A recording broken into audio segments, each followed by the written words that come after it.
How much have you donated to politicians? So I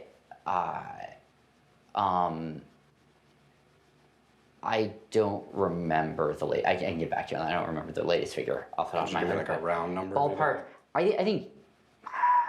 Sam, you really need to. Okay, got yeah. Sam Bankman-Fried before his spectacular crash. Joining me now, actor, author, and producer of the documentary "Everyone Is Lying to You for Money," Ben McKenzie, who you saw interviewing Sam Bankman-Fried there. Ben, good to have you. Great to be here. So you have this documentary about cryptocurrency, and of course you want to interview Sam Bankman-Fried. Why were you asking him about political contributions? Because he was spending a lot of time on Capitol Hill. He was testifying before Congress.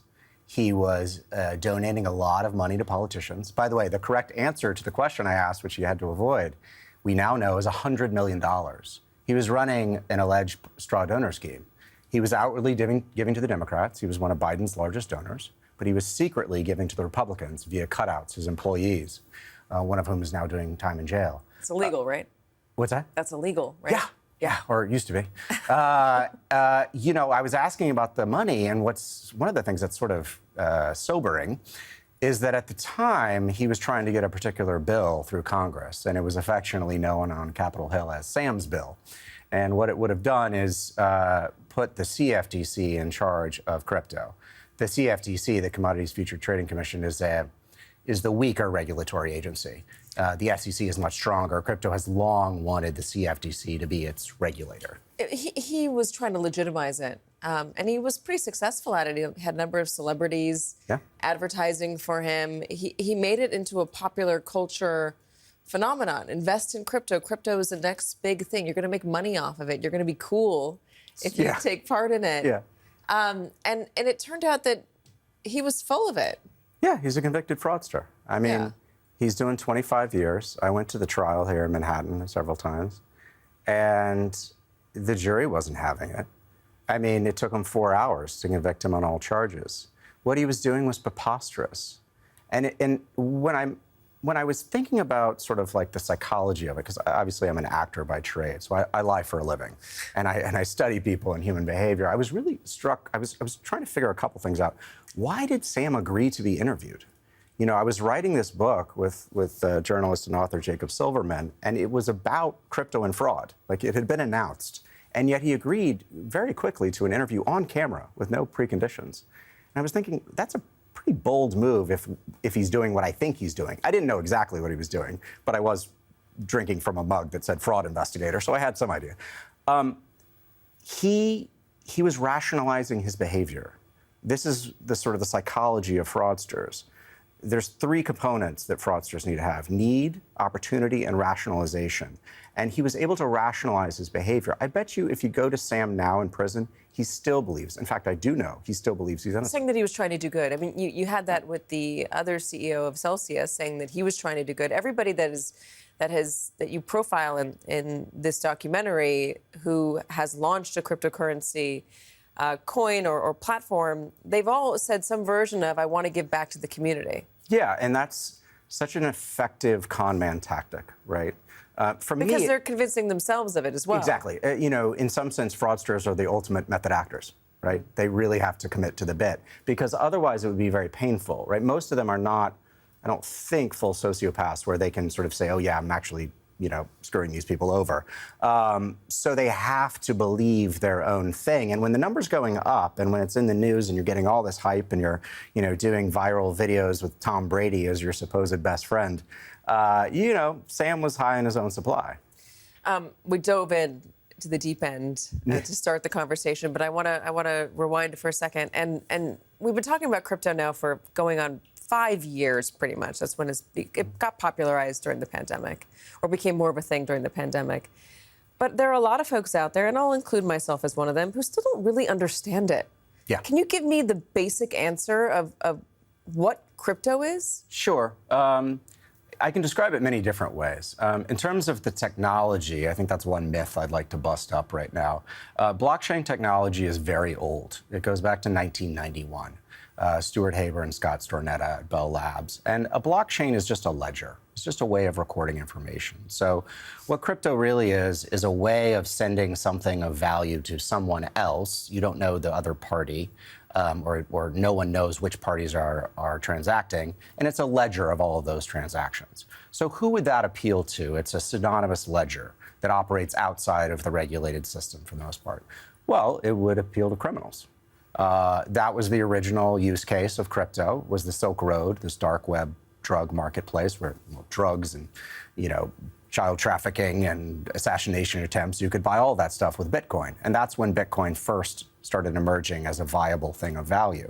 Because otherwise, you didn't want to use real money there where they could trace your bank account, right? So use Bitcoin instead. Silk Road got shut down. And now Trump has pardoned the guy that created it. Yeah, but when you buy in, when you put money in and you trade Bitcoin for, say you're a criminal and you're trading drugs and you're sending your Bitcoin in receipt of those drugs, how do you get the cash out of it? Well, that's a great question. It's tricky to get the cash out many times. Regular investors experience this all the time. They put their money on these exchanges, which are domiciled, well, sometimes nowhere, right? Binance, the largest exchange in the world, does not have a headquarters. It says it is headquartersless. But FTX was run out of the Bahamas. It's very similar to online gambling, the online poker craze of the mid-2000s. These poker rooms were set up. You would gamble with the money, but they were secretly cheating you. They could see your cards in one of the companies that was set up. And some of the same players, the lawyers for both FTX and this other crypto company, Tether, were involved in the online poker craze. So it's a very similar dynamic. It's basically crypto is gambling plus crime. Those are the only two use cases it has. So the documentary is funny. It starts off with a joke, and you got me, and I laughed. Excellent. And you're basically just trying to convince people that this whole thing is dumb. It's dumb. Dumb and bad. Dumb and dangerous. Yeah. That's a tricky thing. It took me a while to be able to articulate it simply like that. Because I think in our minds, we think of, quite frankly, part of this is Hollywood's fault. We think of the bad guys as these incredible geniuses, and we're up against, no, things can be both incredibly stupid and extremely dangerous at the same time. Donald Trump is a good example of that. And when we make fun of crypto, but you have to start from making fun of it because it brings it back down to earth. Because otherwise, the hundreds of millions of dollars that the crypto industry spends, or billions perhaps, on advertising, that is only telling you the other story, that it's going to change everyone's lives. I'm fighting effectively a guerrilla warfare here with far fewer resources. But Bernie Madoff was a crook. Sam Bankman-Fried was a crook in the same way. Does that make the entire crypto industry bad? Bernie Madoff used the regular financial industry. Yeah. Is that an indictment on the whole financial system? No. If it was only that fact, then no, of course not. And that's of course what the industry wants to know or wants to say. But there's all this other evidence. In the book, I go into why crypto can't work as money. It obviously does not work as money now, right? I can't go to my neighborhood deli and buy my bagel with Bitcoin. They will look at me like I'm crazy. It is not a currency because it is not used like a currency. But it also cannot work as a currency because of the technology. Bitcoin can only process 5 to 7 transactions a second. Visa can do 24,000. Even Sam Bankman-Fried admitted to me that Bitcoin was never going to work as a currency. So what is it? It's an investment. Okay, what's an investment in? Code, lines of code stored on ledgers called blockchains that have no relationship to any. Yeah, because if you're investing in a stock, you're investing in a company. Yes. And a thing. And that is a positive sum game, right? Ideally, what happens is the company issues the stock, investors purchase it. The company uses the proceeds from the sale of the stock to invest in their company to make more goods, to offer more goods or services. Ideally, everyone benefits, right? The investors benefit from appreciating stock price, the company benefits from making more stuff, and the consumers benefit for having more stuff to buy from. The crypto cannot function that way because it doesn't do anything except crime. There are a lot of people who say that there is a utility to it. That for instance, if I want to send money to somebody overseas, I've got to make a wire transfer, and that wire transfer is going to cost me $50. Mm-hmm. And if you're doing it by crypto, you don't have that same fee. You're not tethered to the banking system in the way that you are now. You're not forced to pay them for a withdrawal. You're not forced to pay them for a transfer. Is there a utility to it? Have I don't know, countries use this as a way to keep more money at home? Yeah, well, that's why I went to El Salvador in the movie. El Salvador was the only country trying to use crypto as real money. And if that argument worked, if the argument that you could send money overseas via crypto seamlessly, if that worked, it should have worked in El Salvador, because a quarter of El Salvador's economy is remittances. It's the 2 to 3 million Salvadorans, people of Salvadoran descent that live here, sending money home. That's the foundation of the economy. I went down there, nobody's using it. I mean, I went around, there's a segment in the movie where I go around to a marketplace asking, Why aren't they using it?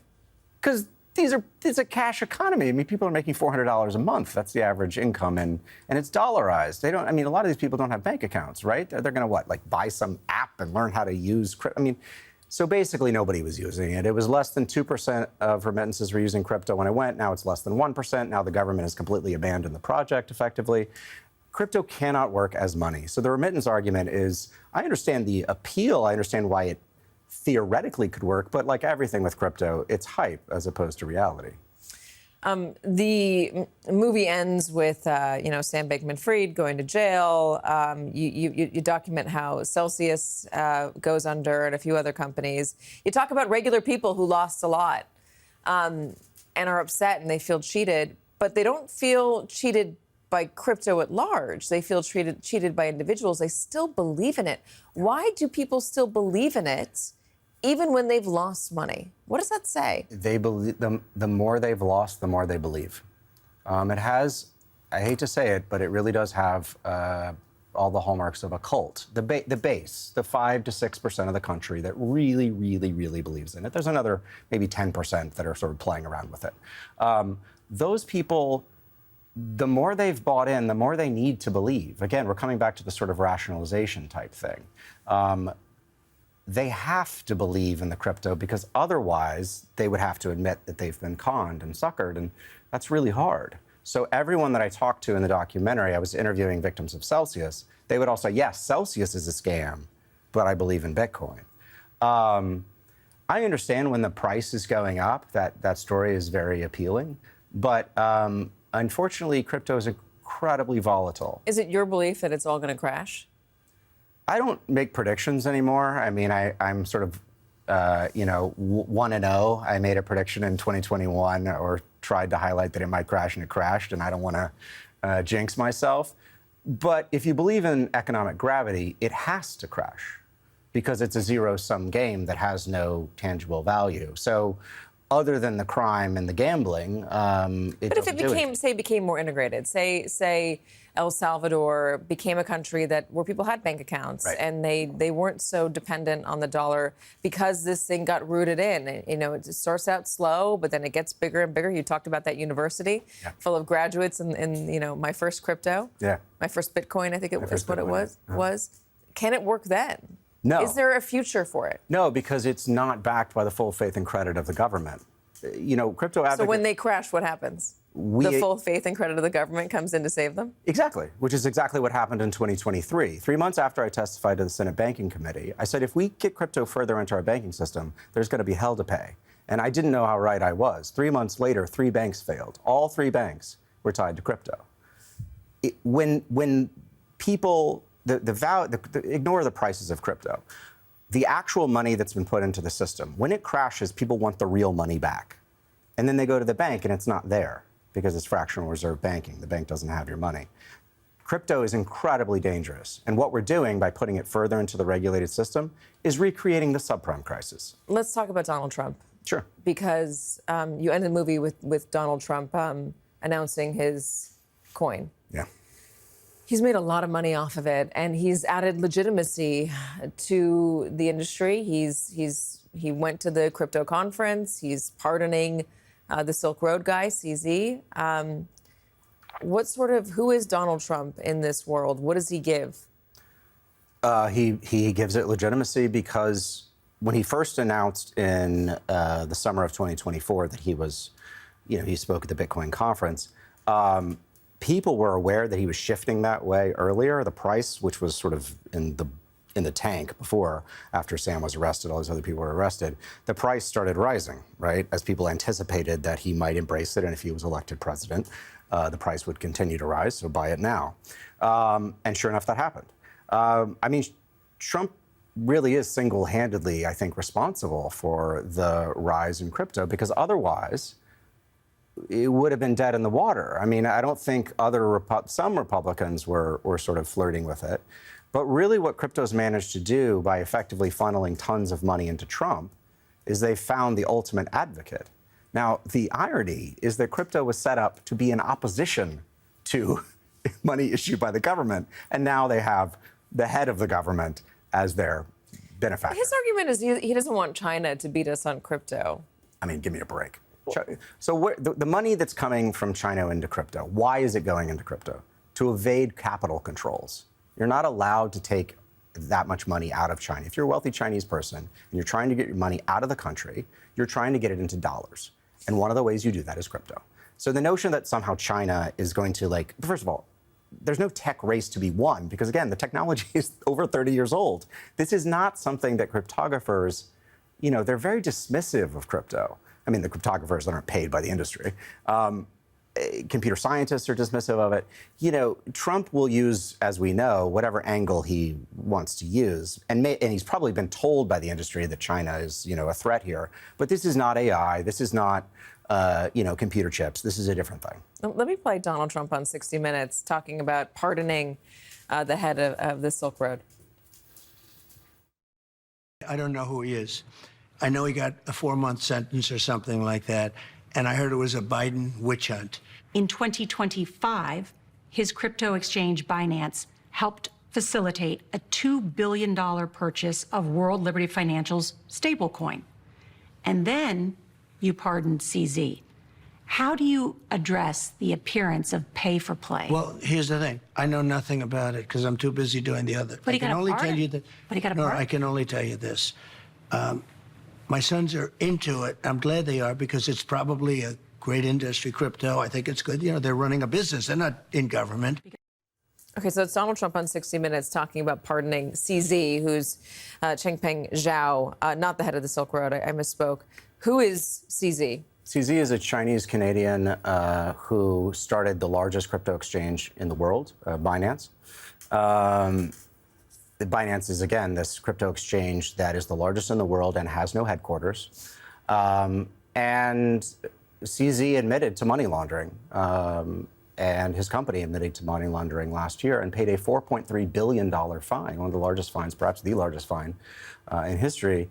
And yet Trump pardoned him. And why did he pardon him? Well, as the reporter Norah O'Donnell was pointing out, he's made a lot of money via CZ, this stable coin that has funneled money from the Emiratis to Binance and has gotten them computer chips, and it's sold this sort of complicated, well, not that complicated, but an elaborate scheme. And Trump has been able, because they used his coin, to take his cut. So Donald Trump has two things. He's got the meme coin, Yeah. which is just a souvenir that lives Yeah, on sure. in the ether somewhere. Yeah. And then stable coin. Yeah, exactly. What's the difference between these two? Yeah, so a stable coin is just a cryptocurrency that's pegged one-to-one with a real currency. So, you know... Does that make it better? No. It gives it the veneer of being better. But if it's not an actual dollar and it's saying it's a dollar, then in my opinion, that's a counterfeit dollar. So who's making money off this? All the insiders. Trump. Trump, the exchange owners like Sam Bankman-Fried, like CZ, like Alex Mashinsky. Sorry, Alex Mashinsky ran a coin, not an exchange. But the insiders, the investors, some of the private equity companies that invested in cryptocurrency early, because effectively the code's free, right? Once you have the code is, so all these other cryptocurrencies, the investors can get them for nothing, get billions of coins. Then it just becomes a marketing exercise. You got to turn the coin into something of value via these exchanges and sell it to the regular public. So Donald Trump announces this. Who wants to buy into his stable coin? Who wants to buy his meme coin? What's the incentive to participate in his stuff? I mean, I'm sure it varies from person to person, but for many people, it would be that they can make money. And they also probably are supporters of his, I would imagine. What is it? Is it trying to buy influence? Via his meme coin? Well, yeah, I mean, he did do that dinner where he invited, the biggest investors in his meme coin to the dinner. And one of them, Justin's son, was facing an investigation by the SEC. And then suddenly, after his investment, that investigation went away. So, yeah, you're buying favor with the big guy. I mean, this is dirty stuff. It's not that complicated. I mean, it's a terrible thing for the world, but it is a gift for me and other crypto skeptics because at least people can understand how shady this whole thing is. Ben, you're an actor. You've played cops. You've played rogue Mainly cops. teenagers. Rogue teenagers, yeah. Why become the guy that hates crypto? Why put yourself out there to be the face of the anti-crypto movement? I mean, it started from the pandemic, and I was bored. I didn't have anything to do. The entertainment industry was on ice. But I have this degree in economics as an undergraduate, and a buddy of mine came to me and said I should buy Bitcoin. But this buddy had given me terrible financial advice before, Dave, my good buddy Dave from college. And so when Dave said you should buy it, and it was in the news, I just had all this time on my hands to look into it. When I did, I just thought, this is dirty. This is dirty as heck, and it scares me. It scares me because it's being sold to the general public. It was everywhere, right? The celebrities were all over it. And certainly the celebrities didn't know what they were selling, right? I mean, no offense, but like Matt Damon doesn't know about blockchain. And people were buying it, millions and millions of people were buying it. Well, what happens when this thing falls? As it crashes all the time, crypto crashes all the time. So that's why I felt like I had to speak out. That's why I wrote the book with Jacob Silverman. It's become this thing where I have a lot of feelings about it. But I'm grateful that I've been able to clarify for myself anyway, and hopefully for others, what's really at stake here. The reason that the crypto story works is because our regulated system doesn't. We need to advocate better for those people who are outside of the system and provide more resources for them. We need to reform money. And I think it starts with the control that oligarchs, billionaires have over our financial system. And if we can do that, unfortunately, perhaps in the ashes of another crypto crash or something like that, then at least then it will have been worthwhile. I guess you're calling it a wake-up call, but what exactly are you saying here? Who's outside of the financial industry, and how are they hurting, and why are they how are they not being served? Well, I mean, black people have been discriminated against by banks for generations. They're not alone. The thing about capitalism is it's amoral. It's not immoral, but capitalism cares about return on capital. That's just the way the system works. I believe capitalism is swallowing our democracy, the form of capitalism we're practicing. But the good news is we get to choose, or we should be able to choose. In a functioning democracy, we would elect leaders who would advocate for our best interests and would actually produce legislation and create a world where we all benefit. And capitalism has the potential to do that, the rising tide lifts all boats kind of thing. But right now, what we have is a kleptocracy, right? I mean, at least with Trump, we have just open grift. And given the chasm between the billionaires and the rest of us already, this is toxic. So what is the fix? We have to treat crypto for what it is, as an investment, as a security. The reason the crypto industry doesn't want that is that securities laws are predicated on disclosure. So they would have to reveal, who's behind the coins and where they're going and all that stuff. They really don't want to do that. If you treat it as a security, then it's an investment in nothing. So I think it would be put in the proper context. Unfortunately, we can't outlaw it, or we could, but it wouldn't do any good because crypto kind of would exist anyway. So I think we regulate it as a security. And then the most important thing is not even crypto. It's addressing the systemic problems in our malfunctioning or poorly functioning system, regulated system that we've created, right? We have to make people feel better about the system and provide real value to them, or it's understandable that they would flirt with crypto. All right, Ben McKenzie. Ben McKenzie Tells the Truth is going to be your next series. I love it. Mark it down. Thank you. Really good to have you. Thank you so much. It's a hard, complicated subject, but I thought the documentary did a beautiful job of explaining it and making it entertaining. Thanks. And meaningful. Thanks. So good job. Thank you so much. If people want to see it, it's at Doc NYC this weekend. The Sunday showing is sold out, but on Tuesday at 9:30 at Village East. And Angelica Village East, there's still some seats available. Please come check it out. Everyone is lying to you for money. All right, that the Ben truth? McKenzie, thank you. Thanks a lot.